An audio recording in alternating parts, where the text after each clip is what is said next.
电天印。好。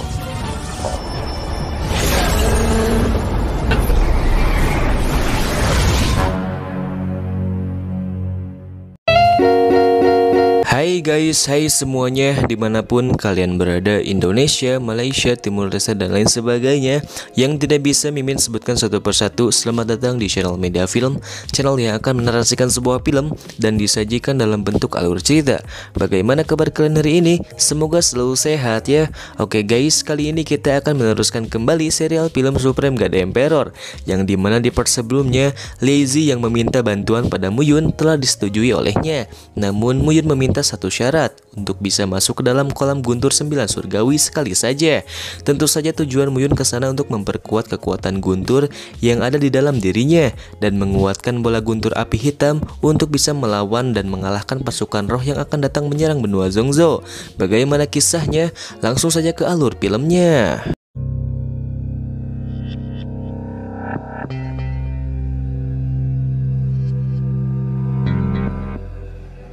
Lazy yang mendengar permintaan Muyun tersebut bisa saja langsung mengabulkannya saat ini.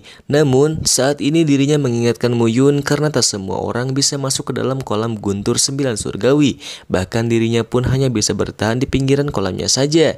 Secara selama ribuan tahun lamanya, yang berhasil berkultivasi di kolam tersebut hanyalah Lei Zhenzi yang digadang-gadang sebagai dewa guntur pada zamannya. Mendengar hal itu, Muyun pun menegaskan jika saat itu tiba, Lazy tak perlu mengkhawatirkan Muyun. Setelah persiapan selesai, Muyun pun mengajak dua orang lainnya untuk membantu Muyun mengalahkan pasukan roh. Melihat hal itu, Lazy merasa kurang yakin dibuatnya. 人在于精，不在于多。我们够。要不然，请羽仙门的人帮下忙吧。啊，这么点人。 Sesampainya mereka di sana, Muyun mengatur strategi bersama Zhang Zihao dan Lin Xiaotian. Dia pun memerintahkan untuk melemparkan 110 bola guntur api hitam ketika mereka melihat jenderal pasukan roh. Jika Raja Roh yang mereka lihat, Muyun meminta mereka berdua untuk segera kabur darinya. Setelah beberapa tugas mereka terima, kini saatnya rencana Muyun dijalankan. 你们二人分别从侧翼进入到灵族大军外，看到灵王直接跑，看到灵将。 直接雷炎霹雳弹招呼，切记，先在周围扔出百石和黑炎霹雳弹。 Sementara itu, tiga Raja Iblis yang sedang berbicara tentang rencananya untuk merebut Lembah Lei Shen, dirinya harus bisa mengalahkan Lembah Lei Shen dengan cepat, agar Leng Huang tahu seberapa kuat mereka saat ini. Namun, Zizi mengatakan bahwa Lembah Lei Shen tak bisa diremehkan dengan kekuatannya, karena saat ini mereka juga memiliki bola guntur api hitam. Tak lama dari itu, terdengar suara ledakan di luar tenda. Saat mereka pergi, dengan secara diam-diam Muyun masuk ke dalam tenda dan menyebar ratusan bola guntur tepat di atas kepala mereka.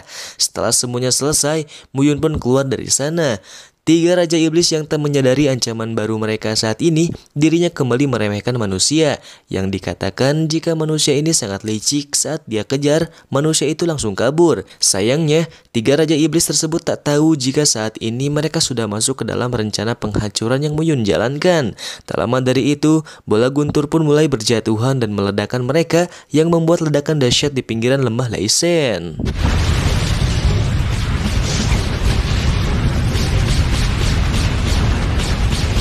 Melihat hal itu, Tetua Lei pun memerintahkan Lazy untuk segera melakukan penyerangan pada pasukan roh karena dengan ledakan dahsyat tersebut, kekuatan pasukan roh menjadi turun drastis. Sementara itu, Muyun yang menyadari kehebatan bola guntur miliknya, dirinya merasa terlalu berlebihan menyebarkan bola tersebut. Dikarenakan efek ledakan satu bola saja sudah sangat dahsyat. Muyun yang sangat senang dengan rencananya kali ini, dirinya kembali melemparkan bola guntur api hitam pada pasukan roh, sehingga saat pasukan Lembah Lei Shen datang, mereka tak perlu mengeluarkan banyak tenaga untuk mengatasi sisa pasukan yang ada.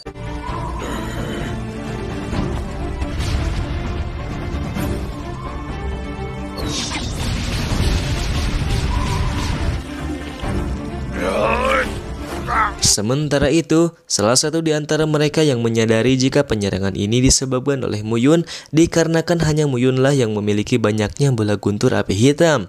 Melihat hal itu, dia pun mencoba untuk menyerang Muyun. Namun, dengan pedang jurang hitam miliknya, satu tebasan saja mampu membuat sang iblis tak berdaya.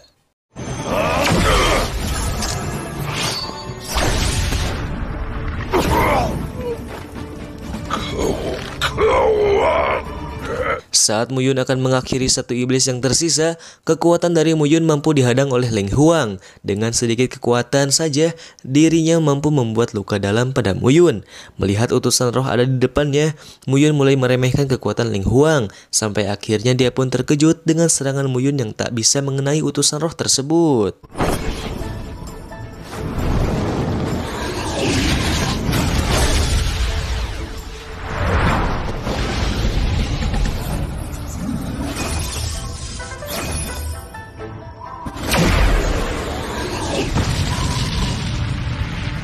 Mengetahui kekuatan besar ada di depannya, dia pun mulai berpikir cerdik dengan mengatakan bahwa Mu Yun menyerah. Mendengar hal itu, dia pun mencoba untuk meminta harta karun yang ada di dalam tubuh Mu Yun. Alih-alih harta yang dikeluarkan, Mu Yun langsung menggunakan segel langit petir ungu dan kabur dari sana. Lagi-lagi kita akan dibuat terkejut, karena segel tersebut tak mampu menyakiti bahkan menangkap utusan sang penguasa ras roh tersebut.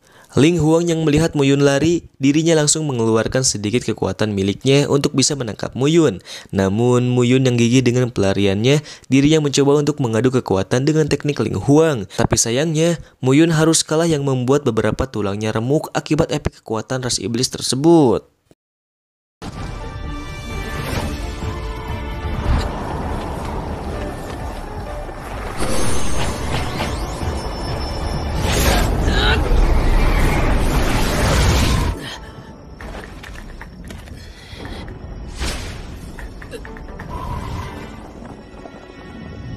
Ren 下的你，还有什么手段可以使？实话告诉你，你是杀不掉我的，是不是很惊讶啊？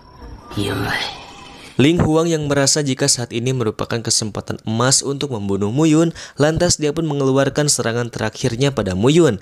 Namun, sebelum serangan itu mengenainya, ketua gerbang Yuxian datang tepat waktu dan menghentikan serangan tersebut. Melihat hal itu, Leng Huang pun langsung pergi dari sana.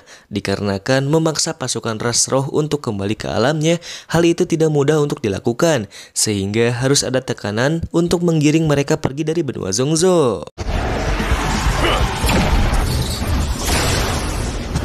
算你运气好。是你出现就逼退灵族大军，确实。看一下灵族的一些事情。你先回到雷神谷吧，你我既有结盟之约，其他自不必多说。该兑现他们的承诺。 Tak lama dari itu, Zhang Zihao dan Lin Xiaotian pun datang untuk memberitahu Mu Yun jika korban yang ada di lembah Leisen sudah berhasil diminimalisir dan pasukan ras iblis sudah dipastikan hancur tak berdaya. Mendengar hal itu, Mu Yun memerintahkan mereka untuk segera kembali ke Aliansi Yun karena Mu Yun akan menagih janji Lei dan meminta syarat yang sudah disetujui saat permintaan lembah Leisen pada Aliansi Yun. Melihat Mu Yun berjalan, Xiaotian pun mengusulkan Mu Yun untuk terbang saja karena hal itu bisa sangat efektif untuk menghemat waktu. Mu Yun yang sudah mengalami keretakan tulang di dalam tubuhnya mencoba untuk membuat alasan pada mereka. Mu Yun pun mengatakan jika alasan Mu Yun berjalan hanya untuk menghormati Lei Zhenzi, sang veteran terkuat di dataran benua Zhongzhou. 盟主为何不飞进去？乃是名震中州的老牌强者。这是对雷神谷的尊敬。我现在全身骨头如同散了架一样。 Sementara itu, ketua gerbang Yuxian menemui seseorang di kolam guntur 9 surgawi. Dia pun mengatakan jika orang tersebut ingin melihat Mu Yun mati. Namun, dengan hadirnya Patriark Yu, Mu Yun bisa diselamatkan. Alasan Patriark Yu sendiri datang menghampiri orang tua tersebut dengan maksud agar dirinya membuka segel kolam guntur tersebut. Karena saat ini, segel jurang iblis yang sudah terbuka tak mungkin bisa ditutup lagi oleh beberapa orang saja. Dia pun mengatakan jika dirinya meninggalkan kolam guntur, jangankan lembah Leisen, seluruh daratan Zhongzhou pun akan hancur tak tersisa karena jarang sekali dataran Zhongzhou untuk berdamai selama ribuan tahun jika semua segel di Zhongzhou telah dibuka. Dengan kata lain, benua Zhongzhou akan mengalami kekacauan hebat setelah semua segelnya terbuka. 中州难得安静了数千年，这中州大陆终究会彻底。Tak lama dari itu, Muyun dan Lazy pun sampai di kolam guntur. Muyun yang melihat kolam sumber kekuatan ada di depannya, dia pun langsung masuk dan mencoba untuk berkultivasi. Satu langkah saja saat Muyun mulai memasuki kolam tersebut, beberapa guntur pun langsung menyambarnya. Namun, karena Muyun memiliki basic kekuatan guntur, dirinya tak mengalami ataupun terluka sedikit pun. Lazy yang melihat hal itu pun dibuat terkejut dengan kejadian ini, sampai-sampai dia harus berpikir hebat untuk memahami kekuatan Muyun yang terlihat tak ada batasnya. 这家伙在搞什么鬼？这样也行？不对。 Di part yang akan datang, keberhasilan Muyun dalam berkultivasi di kolam guntur 9 surgawi memicu beberapa masalah. Yang dikhawatirkan hal itu mampu membuat Muyun tak bisa mengontrol dirinya sendiri akibat efek kekuatan guntur yang sangat dahsyat di dalam kolam guntur tersebut. Bagaimana kisahnya? Kita lanjut part 74.